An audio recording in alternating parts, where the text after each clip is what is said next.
It's time to recap Week 7 in the Mountain West.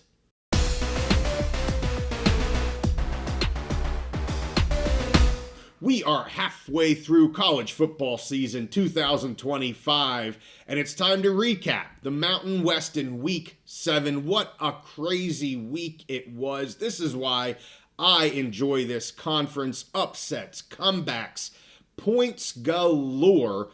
We averaged 70 points per game here this weekend across all 6 games. Wow, one game almost getting over 100 points. Let's start with the Friday night game where we had the biggest upset of the weekend. Fresno State looked like they forgot they had a game in Fort Collins, found themselves trailing the Rams 35-7 at one point in the second quarter. Rams really taking it to the Bulldogs early.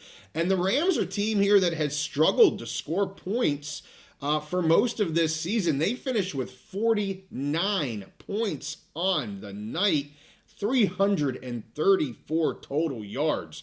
Jackson Brousseau was very efficient. He went 12 of 18 for 144 yards and 3 touchdowns, while the running backs also had success. They averaged almost 5.5 yards per carry on the night, adding another 3 touchdowns.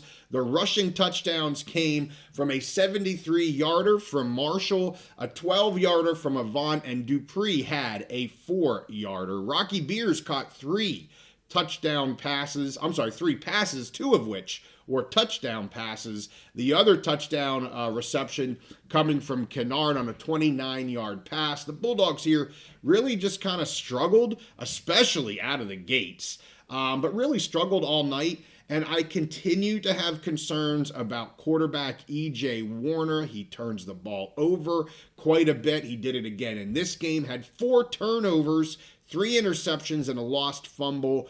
He did throw 3 touchdown passes, but his inability to protect the ball this season really is going to cause havoc for this Bulldog teams as they get into the meat of their Mountain West schedule, and it gets a lot more difficult for them.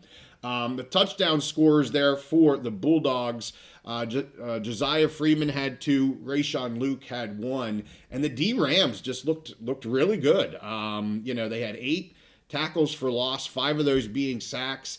They did have 7 passes deflected. I talked about the interceptions and things that they were able to get off of Warner. So well done there by the Rams, pulling a much-needed win here last Friday night. The Rams now host Hawaii in Week 8, while the Bulldogs, they get another bye here, and then they host the upstart, really good, really strong-looking Aztecs team here. They're coming in 5-1 in 2 weeks. So, as I said, really difficult schedule here, the last 5 games for the Bulldogs. So let's get to our Saturday slate. The first one here, we got to talk about Air Force at UNLV, the game that almost went over the 100-point mark.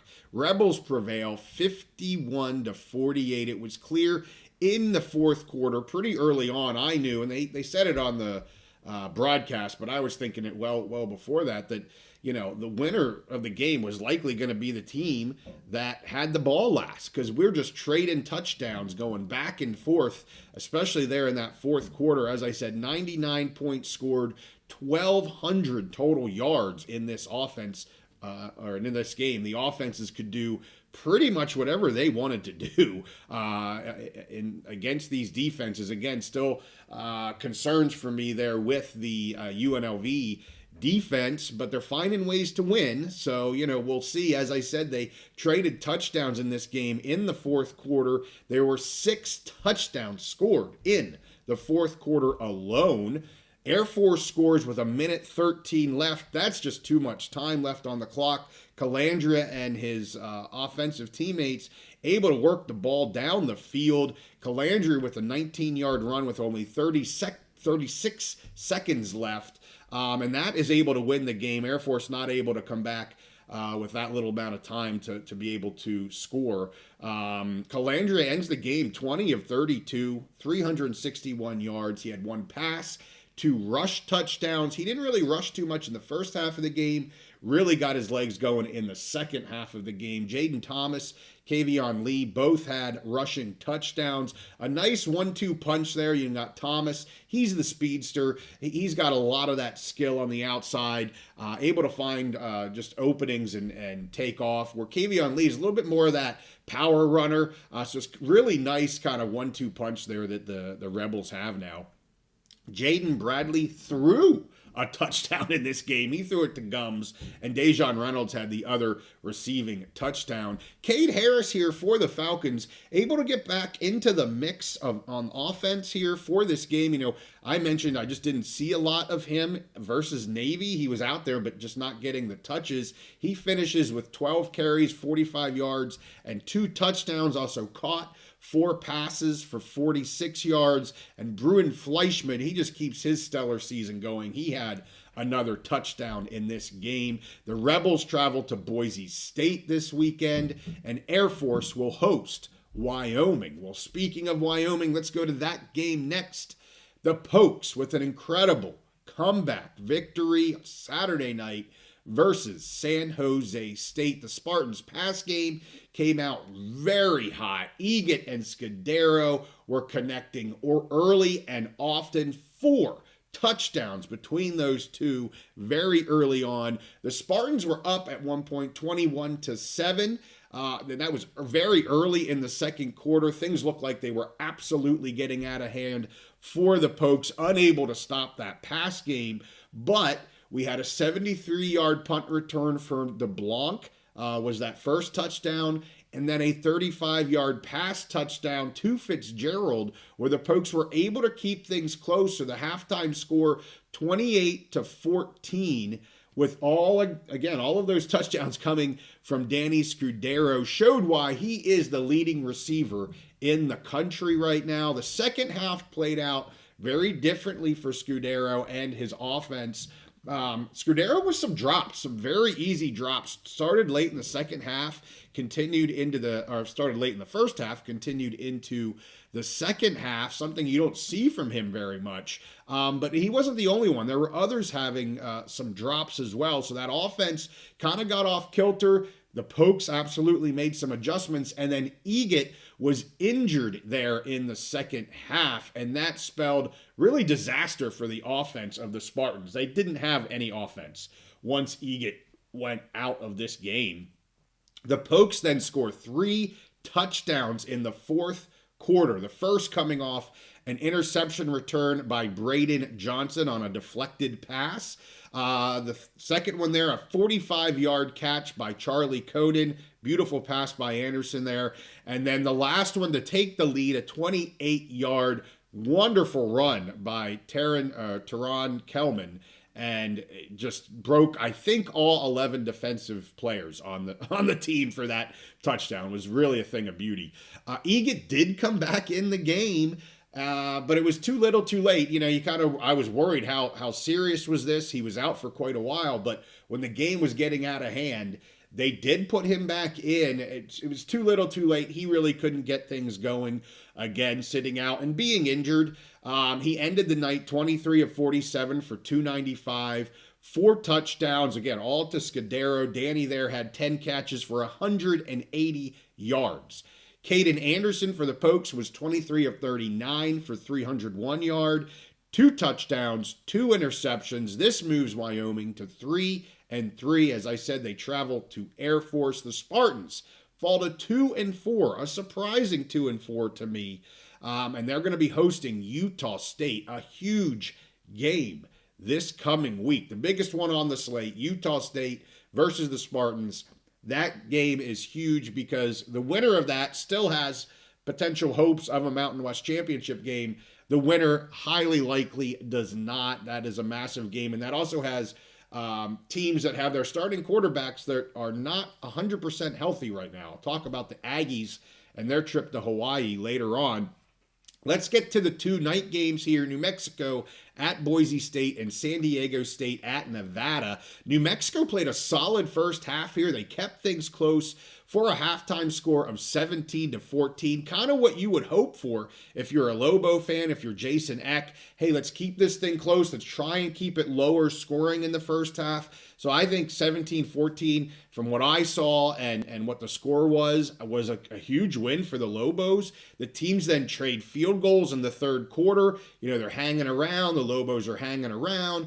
But then Boise pours on the gas in the fourth quarter. They come away with 3 touchdowns to the Lobos 1, win the game 41-25. One of those 3 touchdowns was a botched field goal that actually turned into kind of a dramatic touchdown pass, and it really shouldn't have been, but hey, it worked out good for the Broncos there. So really probably more like a 25-38 or 37 score. And the Lobos did fine here in this game. They are for real. They're going to get plenty of wins. I like them to be bowl eligible this year at this point. They did play 2 quarterbacks here in this game. Both Lane and Lobstein saw action, combined 15 of 28 for 182 yards. They combined for 2 passing touchdowns. Thomas and Johnson were the 2 receiving touchdown people there for the players for the Lobos. Madsen, a nice bounce back game overall. He had a really rough outing there in Notre Dame, turning the ball over with 4 interceptions. He finishes 21 of 31, 226 for 2 touchdowns. That's the type of Madsen numbers you want to see. Sire Gaines, Dylan Riley, absolutely. They're the main backs here for the Broncos. They combined for 166 yards on 38 carries. Gaines with the 2 touchdowns. Really like these 2 young running backs for the Broncos. As I said, the Broncos go to Boise State. That's a 1:30 game. And I'm sorry, the Broncos go to Boise State. Of course they do. The Broncos host the Rebels at 1:30 this coming Saturday. Going to be an interesting game to watch as both teams are vying for a Mountain West Championship berth. And then the Lobos, they host Nevada at 7:45 this Saturday. Let's talk about the Aztecs and the Wolfpack. Aztecs just spanking the Wolfpack here, 44-10, no other way to put it. And those 10 yards or 10 points from the Wolfpack come in the final quarter when the game was absolutely out of reach. The Aztecs dropped 35 points in the first half alone. They outgained the Wolfpack here 411-254. And Nevada just continues to have their turnover issues. Jones here threw 2 interceptions. He was the only player to play quarterback. Purdy did not throw a pass, but even Jones is throwing these interceptions. It just it can't happen for the Wolfpack, and it just continues to happen for the Wolfpack. Denegal here had another solid game, 14 of 17 for 205 and 2 touchdown passes. Lucky Sutton ended with 76 yards on 16 carries. He also had a touchdown. So we'll see what happens here as New Mexico, hosts Nevada this coming week. San Diego State's on a bye, and then they have that game against the Bulldogs here in 2 weeks.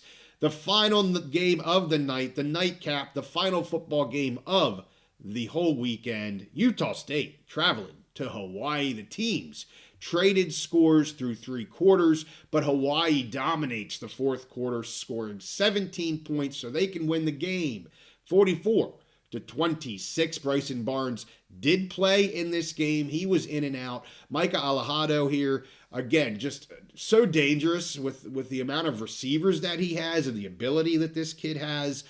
Just overall too much for the Aggies. Alejado ended the game 34 of 54 for 413 yards, 3 touchdowns, and 1 interception.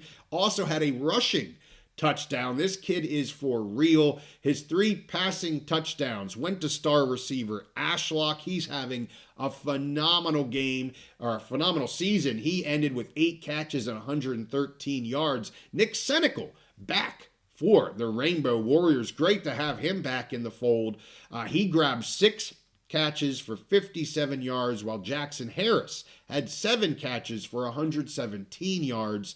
Sims did have 10 carries for 82 yards and a touchdown, had a really nice touchdown near the end of that game. The Aggie touchdowns, they came from Davis, Lane, and Jacobs. The Tokyo Toe remaining perfect on the season. He went 3 for 3 in field goals. He's now 19 for 19 on the season with a long of 52. Hawaii travels to Colorado State. Wow, Utah State, as I mentioned earlier, plays San Jose State on Friday night. That is a huge game. Anxious to watch that game and these two teams play. Again, as I said, two teams that maybe have some quarterback health issues right now. And that could be kind of disastrous for either of those teams if their quarterback cannot play at a high level for this game. Things are heating up in the Mountain West. You know we've got you covered. Do pick episodes every Wednesday night. I do these recaps for you as well every Monday. It was a phenomenal weekend in the Mountain West. We have a lot more to go. I'm so excited. And I'm going to be in Laramie for the border war here in 2 weeks. So that'll be a lot of fun. So bring you some live coverage there from Laramie, the Rams versus the Cowboys. With that, make sure you smash the like button on the way out. Subscribe if you're not already. And I'll see you next time on the Big Mountain.